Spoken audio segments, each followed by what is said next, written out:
What's going on, y'all? Welcome to episode 1 of Truth and Basketball with Coach George Karl and Swipa, and we are so glad to have you. Now, I know. How did this even get started? How did Coach Karl and Swipa even get an opportunity to meet? Well, y'all, I got a chance to interview Coach Karl a few months back. The episode did really well. People loved it. And then you know what? Behind the scenes, Coach Karl and I have been doing a lot of talking, a lot of different conversations. And we decided together that we wanted to launch a new show to talk about real basketball. Coach Karl, number one, how are you doing? And two, can you tell the audience why do you feel like the show Truth in Basketball needs to exist in the first place? Well, I'm doing great. I mean, the Hall of Fame was great. My family was there. My basketball family was there. It was a great 3 days. And most of the time in my life, when I went to my World Series or the Super Bowl or Wimbledon, those moments always come up short. The Hall of Fame didn't come up short for me. It was a special day, a special week. And I'll remember it for the rest of my life. And I'm meeting a lot of great people that have been great basketball mentors of mine. And I think it'll spice up my retirement a little bit. I think it'll be a lot of fun. And but from the standpoint of how this got to work in Truth in Basketball, I don't know, podcast about 3 or 4 years ago got hot. Everybody wanted to try one. And a couple guys, Brett and Mikey, not Brett, and another guy came to me and wanted me to try 12 episodes. I said, let's do it. It evolved into bigger and more. I don't think any of us get rich on it yet, but maybe it'll make a little pocket money, a little gambling money on the golf course.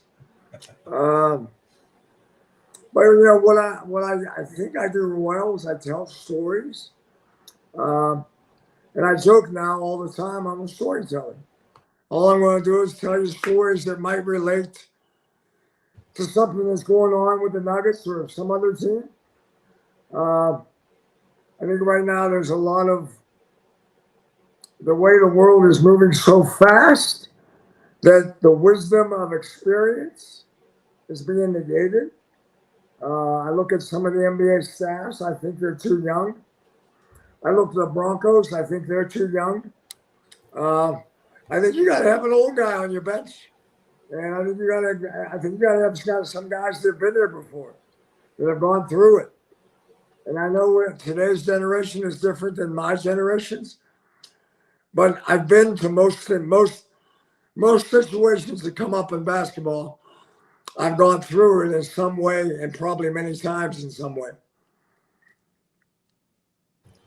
Well, Coach, you already got a chance to touch on it, but you had an enshrinement into the Basketball Hall of Fame recently, and I know that's something that I've heard you talk about a lot, and I've heard people ask you about this, but I think the cool thing is, as somebody who, again, I've shared this with you before, but for the audience that may not have heard, I have had a chance to watch you, Coach Karl, since the 1990s, and I was a fan of those supersonic teams. I remember Gary Payton. I was a huge Sean Kemp fan when I was younger, and then you got a chance to come and coach the Denver Nuggets, and Coach Karl, you saw me on Twitter the other day. I fully believe that 2009 team you had with Chauncey Billups and Carmelo Anthony, Kenyon Martin, and the rest of the roster that you had, I really believe that was another championship core you had. Now, again, you played against Kobe and Powell and Phil Jackson and them, and so that was a great series. But my early basketball development came a lot from watching you and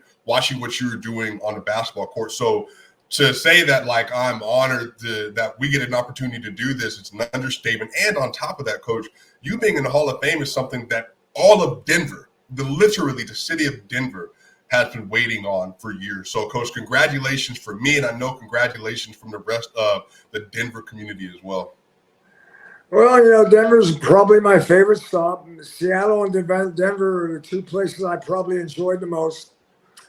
Milwaukee's near that, but Seattle getting to the finals was cool. And then, coming here and, what I said in the speech was, I came, every team I've ever coached had a losing record when I went to that team. And, the turned around is, I think everybody remembers we went 32-8. The first 40 games we played in Denver here.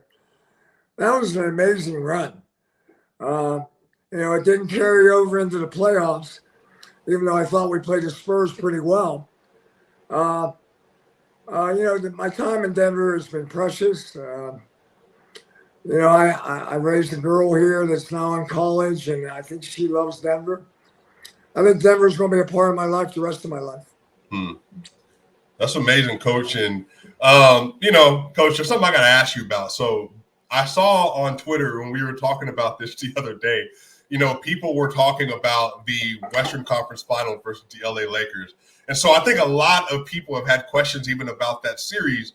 So, Coach, for you, if you could even say quickly, you don't have to be too long about it, when we played in that series in 2009, what do you think maybe was the thing that caused the series to end the way it did, where the Lakers ended up winning in 6? Is there anything on your mind that you particularly remember about that series that maybe you would change, or the things that just happened over the course of that series that might have changed the outcome? I think the thing that lingers with me was there were a lot of close games. In fact, in the games that were won by a big number, we won those games. My thoughts go back to our execution in the last couple minutes of the game. LA did it better than we did. Our offense faltered. There were probably a couple mistakes I made from the standpoint. The one game when Anthony Carter turned the ball over on the sideline out of bounds, Kenyon was always the guy taking it out. He had fouled out in that game. And maybe I should have made a better choice. But Lamar Odom did a hell of a job on the ball pressure. And they scored better than we did down the stretch, and we made so many mistakes down the stretch. Right. Coach, I think one of the things that even when I reflect on somebody like Carmelo Anthony and his career, Coach, I think that my estimation, I think you actually were able to get the most from an all-around basketball standpoint, Carmelo as a scorer, as a defender even, but even just as a facilitator. I think that might have been the very best that he got an opportunity to play, even in the 2012-13 year when he played for Mike Woodson and they ended up going to the second round. I think that was probably the best version that we saw. What do you think it was about maybe that year or that time, or maybe even what you did as a coach that year that allowed for him to flourish in the way that he did?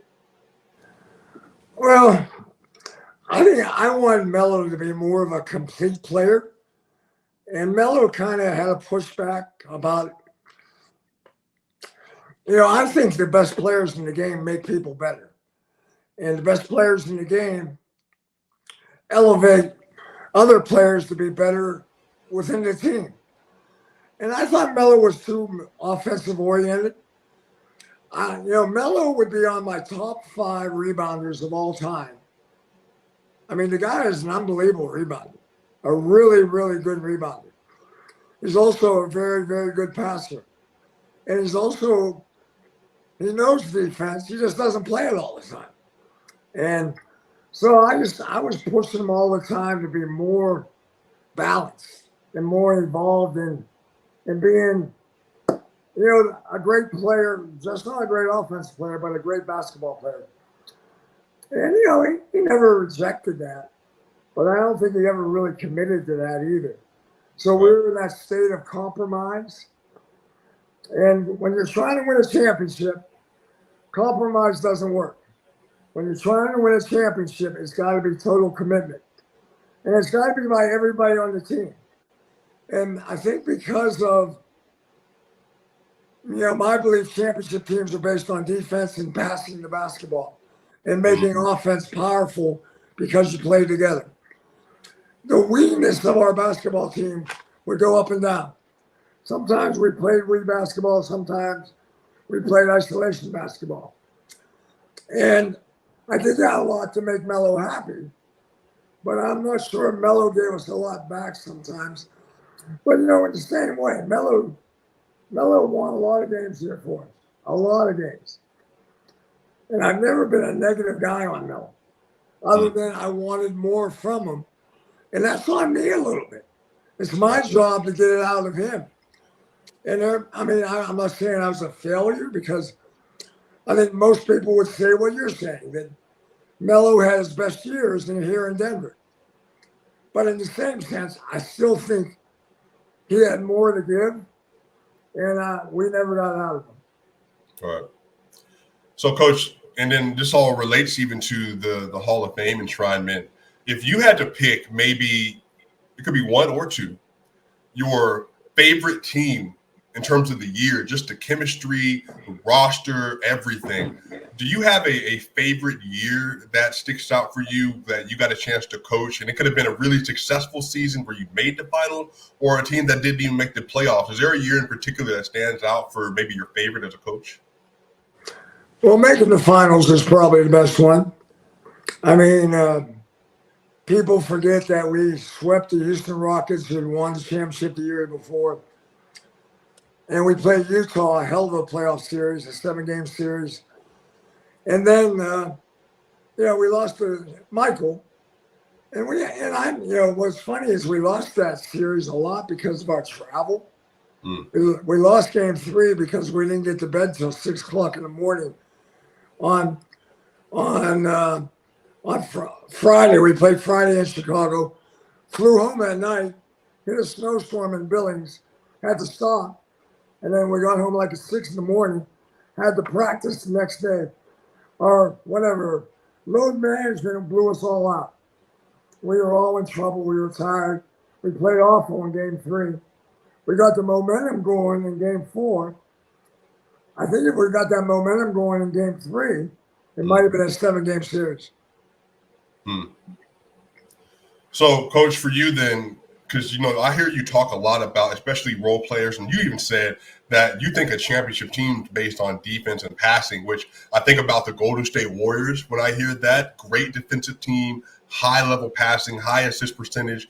Even the Phoenix Suns 2 years ago when they went to the finals against the Milwaukee Bucks, just swarming defense. And, again, always super connected on offense. The Milwaukee Bucks also fall in that category. The LA teams that you got a chance to face. Even the Michael Jordan, Scottie Pippen-led Chicago Bulls. So why do you think it is that NBA teams sometimes, if that's the case and that's what it takes to win a championship, why do you think some NBA teams don't prioritize maybe defense and even passing the way that they should, if those are the things that make up championship rosters? Well, the pendulum of how the game is emphasized changes. In the 80s and 90s, we had too many guys playing defense and not enough guys playing offense. It swung a little bit after the Pistons, who were a great defensive team, won a couple championships. But towards the late 2009, 2008, and until now, the game has swung back to being a very offensive-oriented basketball game. That will swing back somewhat. I thought last year the game got more defensive-minded. I thought the game got more physical. I thought referees let the players play a little bit more last year. But every year you make adjustments. Every year you got to evolve into being a better basketball team. And when you have a bad year or an injury year, even though you don't play well, you still got to learn. You still got to grow. One of the things I worry about Denver is with Porter and Murray not playing last year, we're going to talk about what it's going to be great to have them back. But I'm going to talk a little bit about what have we lost. Right. Have we lost a year of development? Have we lost a year of continuity? Have we lost a year of connection? And so, and all these things we can talk about. We're in summer talk. And then we've not played a game yet. And everybody has their thoughts and their opinions. But nobody really knows. Right. So, Coach, if we're swinging back into that, then, obviously we have seen 3 games now of the NBA preseason for the Denver Nuggets. We had a chance to watch them against the Thunder, the Bulls, and then at the time of the recording of this episode, we got a chance to see them last night versus the Phoenix Suns. Now they're 1-2. Coach Michael Malone came out in the media day and said that his goal is to help this team become a top 5 defense. Now, they haven't yet shown a consistency to be able to do that, especially in the first 2 games. They did better in the 3rd game versus the Phoenix Suns. So if you had to give, just from the games that you've seen so far, maybe your overall impressions of the Denver Nuggets thus far in the preseason, what are some of the things that come to mind? I like their additions. I haven't seen enough of Murray or Porter to make an opinion. I'm a little nervous on Porter. I'm just going to say I've always been a little nervous on Porter. I mean, the rumblings around the NBA are saying the same things I'm seeing. You know, he looks like he's an injury guy. He hasn't gotten his confidence back yet. He's a really talented kid. And unfortunately, I think we're still in the stage of he's potentially a great player. He's still in that stage of potential.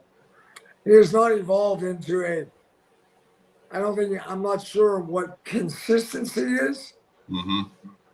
But great players have a way of being consistent. And I think Porter goes up and down too much, not only in his play, but sometimes in the game, quarter to quarter. Right. He'll have a great quarter, and then I can't find him the rest of the game. Or he'll have a bad game, and then he'll have a great fourth quarter. So, you know, I think can he become more consistent with his talent and his contribution? But, you know, it's great having a guy like Jokic. Where Jokic is going to make whoever plays, they're going to make him into a good team. Now, they don't want to be a good team anymore. That's what they've been for 5 years. They've been a good team. How did they become a championship team? And I think the injuries and the distractions of not having a lot of success in the playoffs. I know the bubble. You don't argue the bubble's important. I just want to see them be more of an NBA playoff team. Right. And you know, those are little things that I try to talk about that the analytics don't feel as much as I do. It's kind of like everybody's picking the Clippers right now to win it. And I go, you know, the only reason we're picking the Clippers is Kawhi. Right. That's the only reason. And he's been injury prone for 2 years. And don't get me wrong, he's one of my favorite players in the game. But the other guys out there, they've had more failure and some bad failure in the playoffs than anybody else. Right. I'm sure they're going to have a great regular season. I'm sure they're going to win a hell of a lot of games. But I still think Golden State has a little bit of an advantage because of they know how to win when the going gets tough. Right. So, to that point, Coach, I'm not sure if you got a chance to see what happened with Draymond Green and Jordan Poole. Now, I have 2 questions for you based off this. So, when I imagine you've seen fights, obviously, either in the locker room or on the court. But my questions are, the way that it's being communicated from the Warriors players so far is that they were very surprised to see the video of what happened with the altercation. There seems to be a collective disappointment with Draymond in terms of his decision making and why he did that. And especially, even if Jordan was talking, they just felt like the punch didn't justify what was taking place. And then Steve Kerr, when asked about it, now he brought up the Chicago Bulls experience. Obviously, Steve Kerr himself was punched by Michael Jordan. But again, Coach, that was Michael Jordan, and that's Steve Kerr. So in this instance, do you think that kind of incident between Draymond Green and Jordan Poole will have any kind of negative effect on the Golden State Warriors this season? You know, I have both. I'm going to jump from one side of the fence to the other. I have both feelings. I have a tremendous respect for their championship pedigree. They are good. When it gets tough, they have figured it out. And Steph is a better player than I ever thought he'd be. And he's a winner. And and I really believe he plays to win. He plays for nothing but to win. Hmm. But then on the same sense, what he did, as you said, when I heard about it, I said, well, it's just probably a training camp fight. It wasn't a training camp fight. It was a ugly, below the line abuse. I mean, and they can talk all they want, but somehow, some way, Poole and Green got to get together and forget about it. And I don't know if that's capable in 1 year.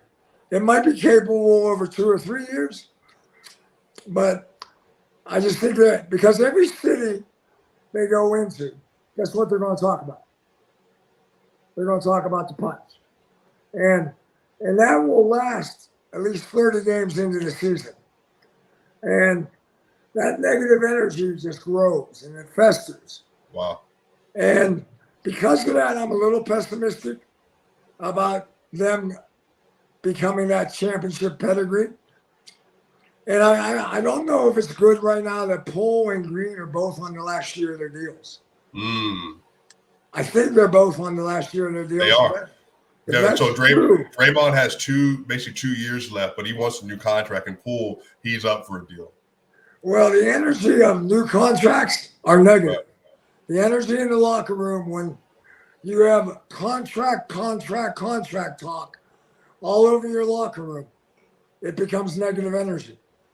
And I'm kind of a believer that a lot of times the great teams are defeated from within as much as they're defeated from someone else in the league. Wow. So, and here's the thing, Coach. I have a different kind of experience. I played college football. I've been in NFL locker rooms. Coach, I have been in fights on practice fields before over stuff. But again, that was stuff that was happening like in the play, like you're holding, we're arguing about something, you're getting too physical after the whistle and it blows up. But Coach, I have not in my experience seen where we're in practice and like, again, we have helmets on, but even in this instance, if we're in a locker room, I have not seen one of my teammates cold cock another teammate that did not seem to be in position to fight. And Coach, again, with how I saw it, I really am struggling to think how you can just overcome one of your 3 most important players on your roster and your defensive anchor punching one of your young studs, even if you feel like he was being too cocky, and then just getting over it, Coach. Like, again, there's been a lot of back and forth, especially on social media about the event, but I'm kind of like you, Coach, where I do think that this has a chance to be detrimental to the Warriors season this year. I thought they did a wise thing by making him leave the team. But, the whole thing comes down to it wasn't a fight. It was a sucker punch. It was one guy getting hit with one punch and then being jumped on. So I don't know why we call it a fight. It was an assault as much as it was a fight. And, again, I have no idea how to explain that.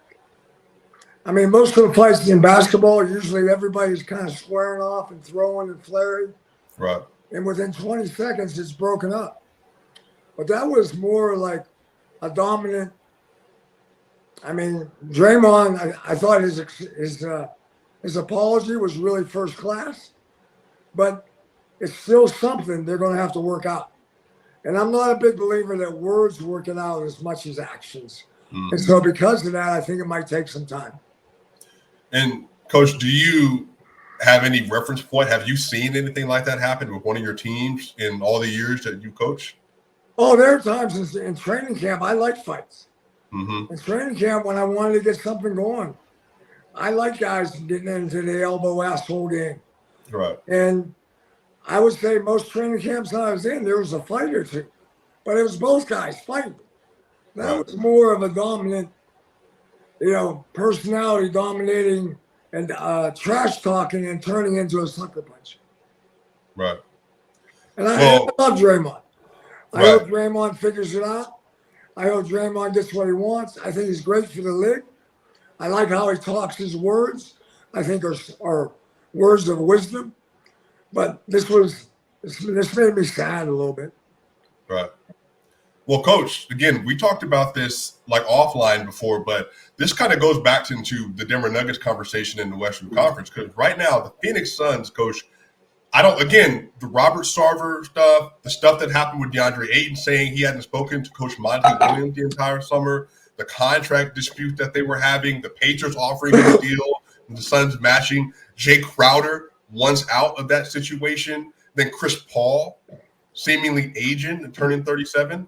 So then you got the Phoenix Suns. Then you got the Golden State Warriors. Jaren Jackson Jr. for the Memphis Grizzlies won't be available till maybe December or January. And then the Dallas Mavericks are trying to put Christian Wood into the roster without Jalen Brunson.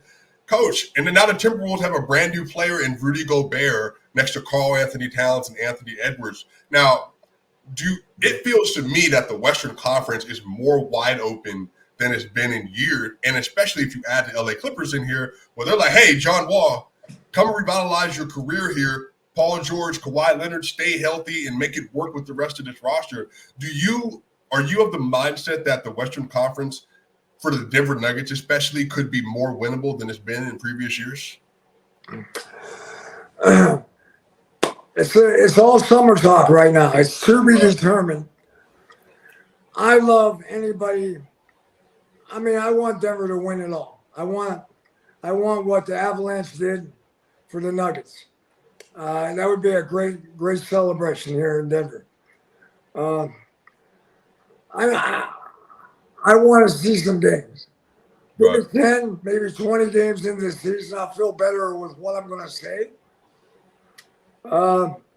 Because you bring up all the good points. I think Dallas is going to be pretty good. You know, was Brunson important? Yeah, he was. He's showing he's a pretty good player. But I think he is replaceable. And I like Dallas. I like Memphis. I like Denver. But I like the idea that Utah's not going to be very good. Looks like San Antonio's in the lottery. Maybe the Lakers, if Anthony Davis plays like he played the last couple of years, they're not going to be very good. But they're all talented. All the rosters have talent, as does Denver. Denver has a lot of talent, but so do the Clippers. So does Golden State. So does Dallas. So does Memphis. Minneapolis. It's an interesting experiment. And, one of the great coming players plays in Minneapolis. Anthony Edwards is really, really, really good. And my favorite right now probably is John Morant. I mean, Jokic is my favorite. Right. But he's boring. He's so damn boring. But John Morant and Anthony Edwards, they're legit. Right. So, Coach, when you look at the Denver roster, when I look at it, I see Nikola Jokic, I see Jamal Murray, I see Michael Porter Jr., Kentavious Caldwell-Pope, Bruce Brown, Bones Highland, and Aaron Gordon. Those would be the top 8 players that I see.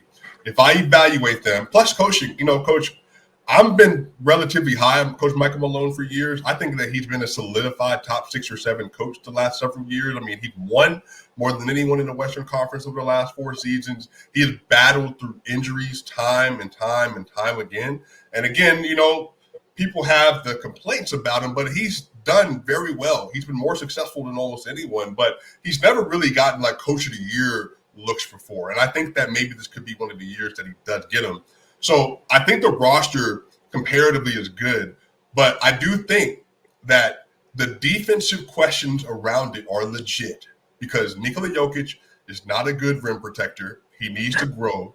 And then again, you're trying to get Kentavious, you're trying to get Bruce Brown, Aaron Gordon, Christian Brown. You're trying to get all of them on board to make the defense better. So for you, Coach, is your hesitation with the roster more that you don't know if the defensive pieces work, or maybe even from a Jamal Murray and Michael Porter Jr. and Aaron Gordon from a help standpoint, you don't know if Nikola Jokic is going to have the help that he needs to carry this team over the top?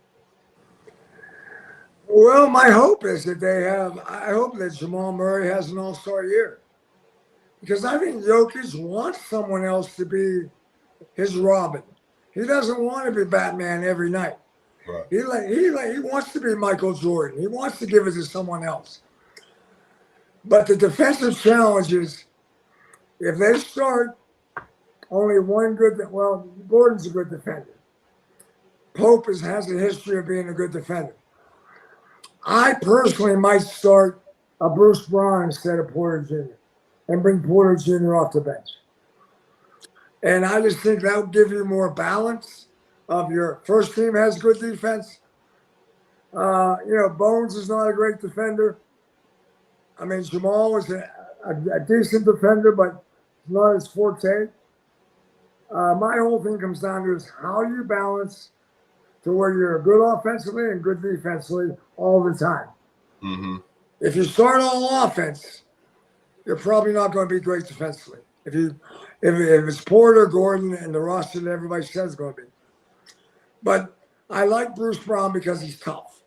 Right. He's physically, he looks like an angry man a little bit. And I think that's all good. I think the whole NBA is, the pendulum has swung back to being a little more tougher. Right. And I think we would all admit that Denver's more of a finesse team than a physical team.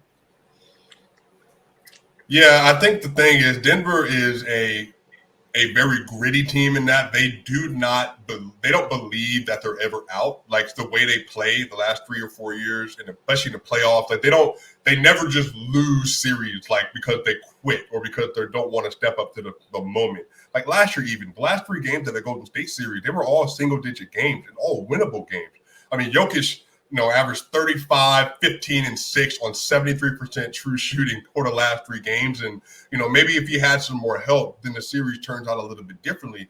They respond for some reason, like as things get tougher, but there's something about Denver where they haven't yet been able to go from being a team that's like, all right, we're going to respond when we need to, as opposed to we're going to put it on you at the very beginning of the game or the very beginning of the season, and we're going to keep our foot on you throughout the rest of the year. Meaning even defensively, they'll have moments where they'll just be like, all right, we're great, and then all of a sudden they'll fall back into being the 30th ranked defense in the NBA. So what do you have any insight on what that might be, that maybe they'll be really, really, really good defensively for a while, or they'll even be a really dominant team for a while, but then for some reason they let up at some point?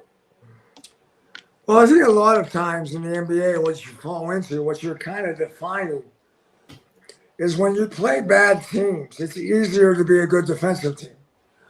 It's when you play really good teams or really good offensive teams, are you a good defensive team? So there are going to be a lot of nights when they look great against, a team that might have injuries, or a team that's playing a lot of young guys, a team that's lost a lot of games. And they're going to look like they know what they're doing. Mm-hmm. But will they look that way against the elite teams of the NBA? Mm-hmm. I have not seen that very much here in Denver. Usually when Denver beats Golden State or Denver beats Milwaukee or Denver beats a Boston or a good team, it's usually because they're good offensively. The other thing is what I saw last year, which I thought was pretty good, because I think my teams kind of had this a little bit. I thought they were a pretty good fourth quarter defensive team last year. Yeah. And a lot of regular season NBA comes down to how you play in the fourth quarter. And if they can become a really good second half defensive team, that makes more sense to me than saying they're going to become a great defensive team. Mm. I don't think they're going to become a great defensive team. I think hopefully they're going to be better, and they're going to gain confidence in winning those games and winning some games with playing defense. Yeah, Coach, I actually really love that. And the statistics would actually support that in the fourth quarter in the playoffs is when they actually get much better defensively. They did that in the Clippers series. They did that in the Utah series. Again, even last year versus the Warriors, they tend it's just as the moment gets tighter. And you know what's funny? Jamal Murray, coach, actually did an interview with Taylor Rooks for Bleacher Report recently. And he said that he himself, even he feels like he plays better when things get tighter and there's more pressure because he knows he has to get it done. And I think that's kind of the DNA of the team right now. That's just kind of how they respond to things. So we'll see if that continues and if they get better down the stretch as the season goes along. But there's there's two more things I want to ask you. So, Coach, Nikola Jokic right now, he's the back-to-back MVP. Last year, he averaged 27, 14, and 8, carried him to 48 wins. He has his team around him. The dogs are back. He got Porter, got Murray, the rest of the roster. Coach, do you think that there is a scenario that Nikola Jokic is able to win a third straight MVP this season? Well, I'll be honest with you. I don't want him to win the MVP.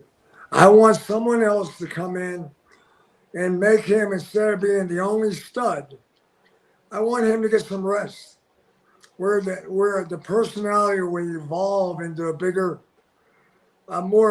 foundation of success. Of course, that probably falls on Murray and some of our additions.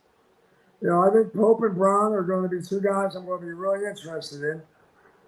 You know, Bones, I love him. I love his abilities. But I still think you got to have a rope on his neck a little bit. I don't think you got to let him. You can let him totally go right now. I think you got to let him find when he's playing well, play him more. But when he's playing poorly, bring him out and talk to him, and coach him up about.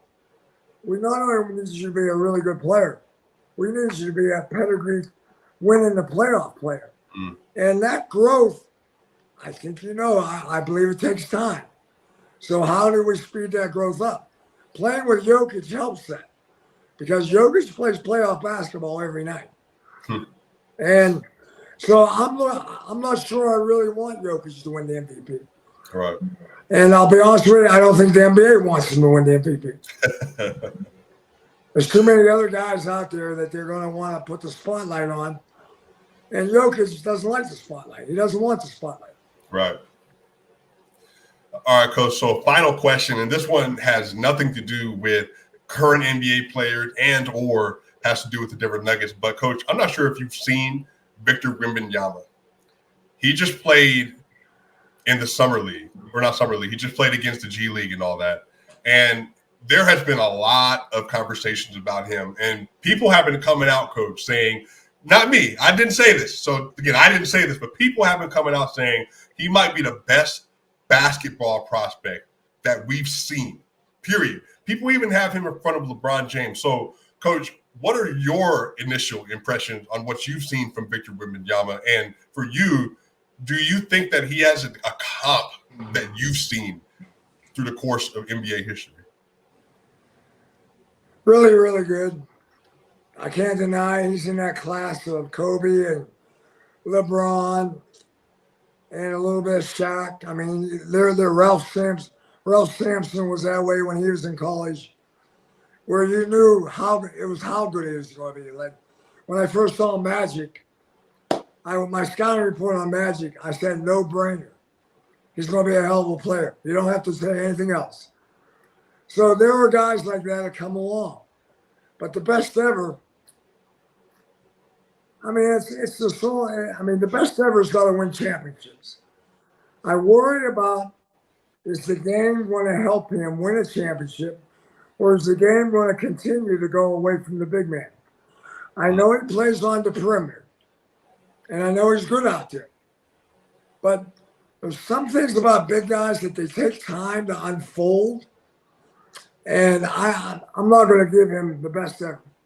I mean, to me, it was LeBron. When I saw LeBron play in high school, I said, wow. Kobe was close. Magic was close. Bird was boring, but really good. But no one I thought Bird was going to be one of the top 10 ever.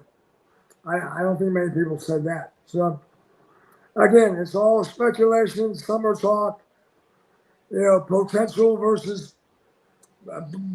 performance. Right. And I think it's going to be a hell of a year. I mean, there's going to be a lot of storylines that are going to be developed. I'm praying that somewhere along the way we get expansion. Or get expansion for this team here. We need that one. But I'm anxious to get started because what they're doing now with, it seems like football doesn't play exhibition games.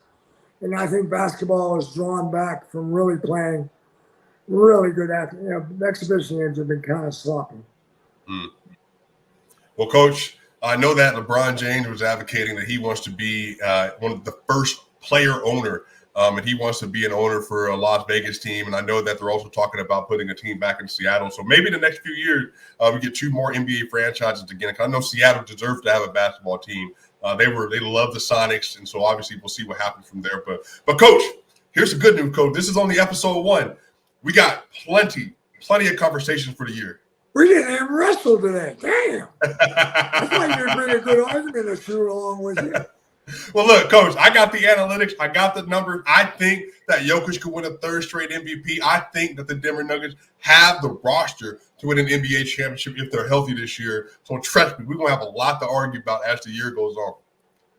Well, I think Denver's in the top 10 in the NBA. I mean, they have talent.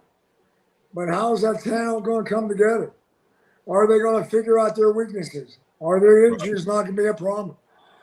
They're just beginning a marathon race. It's a long year.